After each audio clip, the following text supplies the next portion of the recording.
안녕하세요. 광역꿈의교회 성도 여러분, 7월의 첫 번째 바이블브런치 말씀을 같이 나누게 된 유백현 전도사입니다. 바이블브런치가 7월에도 계속 이어지고 있는데요. 특별히 이번 7월에는 야고보서의 말씀을 가지고 같이 나누길 원합니다. 오늘 같이 준비한 말씀은 야고보서 1장 이렇게 시작을 했는데요. 야고보서 1장 1절에서 11절까지의 말씀 중에서 2절에서 5절까지의 말씀을 같이 나누도록 하겠습니다. 제가 읽도록 하겠습니다. 내 형제들아, 너희가 여러가지 시험을 당하거든 온전히 기쁘게 여기라. 이는 너희 믿음의 시련이 인내를 만들어내는 줄 너희가 알미라. 인내를 온전히 이루라. 이는 너희로 온전하고 구비하여 조금도 부족함이 없게 하려 함이라. 너희 중에 누구든지 지혜가 부족하거든 모든 사람에게 후히 주시고 꾸짖지 아니하시는 하나님께 구하라. 그리하면 주시리라. 아멘. 이제 야고보서가 시작을 하였습니다. 이 야고보서는 어떻게 쓰여져 있는지를 먼저 나누고 싶은데요. 야고보서의 저자는 이 수신자들에게 인사하고 바로 2절부터 본론에 바로 들어가고 있는데요. 야고보서가 담고 있는 이 본론은 무엇이냐면은 바로 성도가 시련을 당할 때에 믿음의 인내로 극복하고 승리하는 이 교훈에 대해서, 권면에 대해서 나누고 있습니다. 그러면서 경건 생활을 위해서는 하나님의 말씀을 듣기만 하고 듣는 것에서 끝내는 것이 아니라 외식된 행위를 버리고 말씀에 대한 순종의 실천으로서 행함이 있는 믿음의 삶을 살도록 권면을 하고 교훈을 하고 있는 것이 야고보서의 특징인데요. 그러면서 1절부터 4절까지에는 시련은 인격을 연마시키는 역할을 하기 때문에 이 시련을 기쁘게 맞이해야 된다. 다음으로 5절부터 8절까지는 참된 지혜라는 것은 하나님께로부터 나오며 믿음으로 반응할 때 받을 수 있다. 그리고 나머지 9절에서 11절까지 말씀에는 부는 일시적인 것 뿐이다. 그렇기 때문에 우리가 삶을 살면서 부라는 것을 기대하지 말라라는 교훈을 담고 있습니다. 또 이 야고보서의 수신자는, 이 말씀을 들은 수신자는 사실은 흩어져 있는 12지파를 향해서 말씀을 지금 전하고 있는데요. 본서의 내용으로 볼 때 핍박 때문에 흩어졌던 사람들이거나 아니면 디아스포라로서 외국에 살고 있는 유대인들로서 또 예루살렘에 순례를 왔다가 그리스도인이 되었던 간에 그 대상이 결국에는 유대인이다 라는 견해가 있기는 합니다. 그러나 사실은 유대인에만 국한지어서 이런 내용을 전한 것이 아니라 유대인이 아니면서도 유대교로 개정했던 이방인들도 성경에 있었기 때문에, 그러므로 이 야고보서가 전하고 있는 이 시련에 대한 권면과 이 행함이 있는 믿음이 필요하다는 권면의 결국 수신자는 하나님을 두려워해서 개종한 이방인들까지 모두 포함이 되어서 끝끝내 우리 오늘날 이 시대에 살아가고 있는 모든 그리스도인을 포함한 이 예수 그리스도의 핏뿌림을 얻기 위하여 택하심을 받은 모든 성도들, 그러니까 예수님의 그 살아계시고 역사하셨던 그 모든 예수님의 그 존재를 인정하고 받아들이고 고백하는 그 모든 그리스도인들이 바로 이 야고보서의 말씀의 수신자로 저희가 볼 수가 있을 것 같습니다. 그런데 결국 이 야고보서가 결국에는 모든 그리스도인들을 향하여서 말씀을 전하고 있다는 것인데, 야고보 사도가 이 준비한 내용은 무엇일까요? 첫 번째는 시련을 당했을 때 그 시련을 시련으로 여기지 말고 기쁨으로 받아들여라 라는 내용을 전하고 있다는 것입니다. 왜 이런 말을 시작을 했을까요? 이 서신을 받은 성도들은 그때 당시에 12지파와 그 시대적 배경에는 시련과 시험에 직면해 있었기 때문인 것입니다. 그리고 형식적인 신앙인이 되려고 하는 그 모습들에서 야고보 사도가 위기의식을 느꼈기 때문인데요. 세상적인 지혜와 참된 지혜 사이에서 우리 수많은 그리스도인들은 선택을 하길 마련이죠.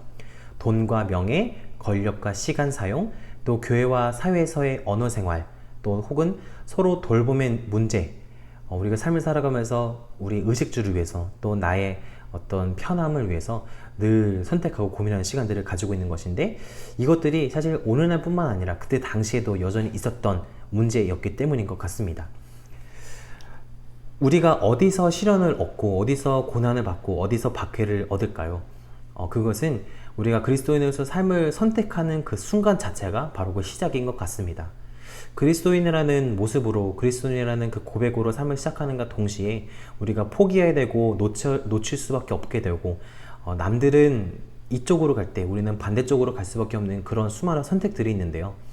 야고보 사도는 그런 삶을 살 수밖에 없는 그리스도인들과 그런 문제에 봉착한 이 야고보 당시의 예루살렘 교회를 향해서 전하고 있는 말씀이 그 시련을 기쁨으로 여기고 오히려 그 시련으로 인하여서 하나님께서 일하시는 그 주님의 기회가 되고 주님의 연단이 되면서 하나님의 그 동행하심을 느끼게 되는 그런 계기가 될 것이다 라고 사실은 조언하고 위로를 하고 있는 것입니다.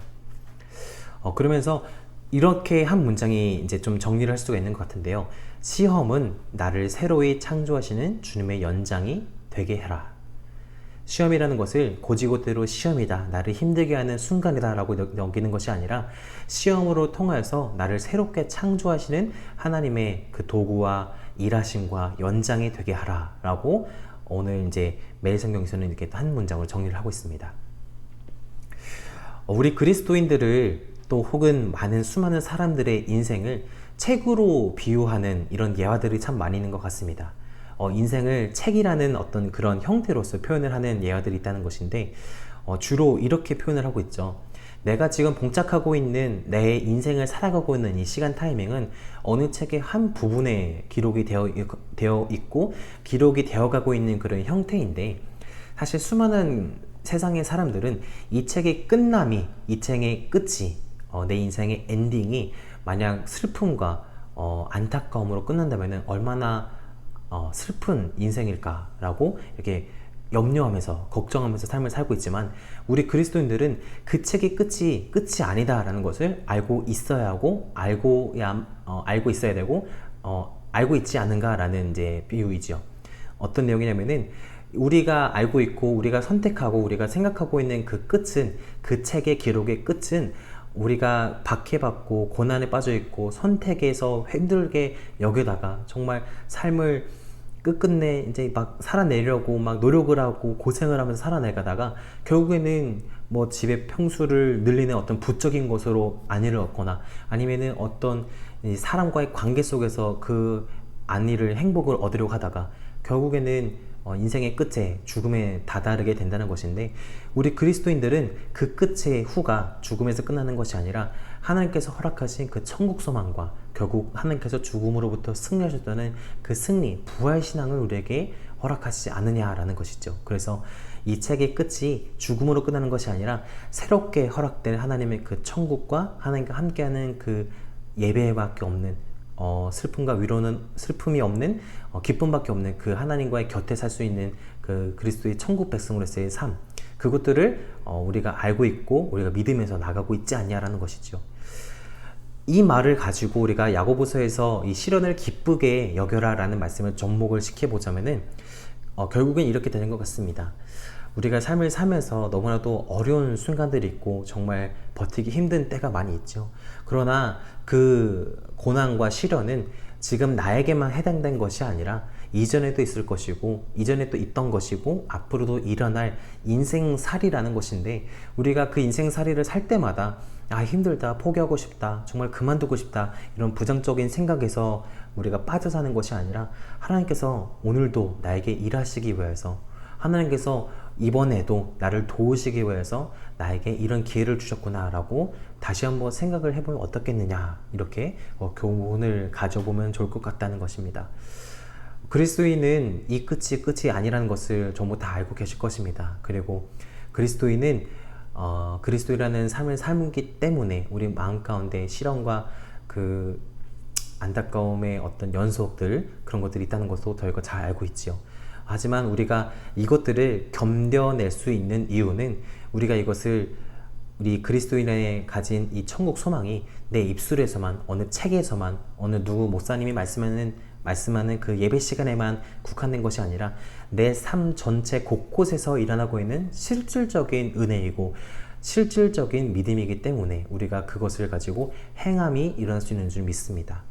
오늘 말씀은 그래서 결국 야고보서를 통하여서 우리가 시련 가운데 많이 봉착해 있지만은 결국 그리스도인이 가진 이 믿음 하나 가지고 다시 한번 이겨내 보자 라고 저희가 여기면 좋을 것 같습니다. 존경하는 모든 성도님 여러분, 인생의 선배로서 또 신앙의 선배님들로서 정말 모범되고 이 교회를 위해서, 이 한국을 위해서, 모든 교회를 위해서, 하나님 나라를 위해서 정말 헌신하고 있는 그 모습들을 하나님께서 가장 먼저 보시고 가장 먼저 갚아주실 분이라는 것을 다시 한번 말씀드리고 싶습니다. 그 누구도 알아주지 못하고 가족도 알아주지 못하고 어쩌면은 교회조차도 알아주지 못하는 그런 어려움과 서글픔이 있을 수도 있지만은 그때마다 그 누구보다도 가장 먼저 우리의 모든 마음을 품어주시고 안아주시는, 또 위로해주시는, 사랑을 주시는 그분이 바로 하나님이시기 때문에 우리가 그분을 바라보면서 나아가는 그런 그리스도의 삶이기 때문에 오늘 너무나도 힘들지만은 다시 한번 일어나고자 하는 그 믿음의 그 행함이 모든 성도님들 가운데 계속해서 끊이지 않고 포기하지 않으시고 일어나기를 정말 중보하면서 기도하길 원합니다. 오늘 말씀이 오늘 삶 가운데도 분명하게 일어나길 원합니다. 어떠한 일이 일어날지라도 이 믿음 가지고, 이 행함이 있는 믿음 가지고 오늘도 이겨내면서 나아가는 모든 성도님 되시기를 주님의 이름으로 사랑하고 축복합니다. 제가 기도하고 같이 기도하시는 시간 갖도록 하겠습니다. 하나님 아버지, 감사합니다. 오늘도 부족한 입술로 나누었는데 그 말씀 가운데 하나님께서 말씀하신 그 진리는 분명한 줄 믿습니다. 주님, 야고보서를 통하여서 저희가 시련에서 끝나는 것이 아니라 기쁨으로 여기라고 하시는 그 말씀을 읽게 되었는데, 아버지여, 이것이 그냥 입술에서 고백되는 문장이 아니라 내 삶에서 일어나는 그런 행함의 믿음이 될 수 있도록, 실질적인 내 삶에 일어나는 은혜가 될 수 있도록 주님께서 도와주시고 허락하여 주시옵소서. 아버지여, 그래하여서 우리가 삶에서 살아가는 수많은 어려움과 수많은 선택들 가운데 하나님께서 예비하신 모든 은혜와 그 복의 근원들을, 주님께서 예비하신 그 축복과 영광의 길들을 저희가 찾아내면서 나갈 수 있도록 도와주시옵소서. 그 끝에는 그리스도인의 박해가 연속되는 이 과정 가운데 그 끝은 결국에는 승리하신 하나님께서 우리를 두 팔 벌려서 안아주시고 기다려주신 줄 믿습니다. 아버지여, 이 믿음을 잊지 않도록 주님께서 모든 성도님들 삶 가운데 역사하시고 도와주시옵소서. 이 모든 말씀 믿으며 사랑의 마신 예수님의 이름으로 기도했습니다. 아멘. 다 같이 기도하도록 하겠습니다.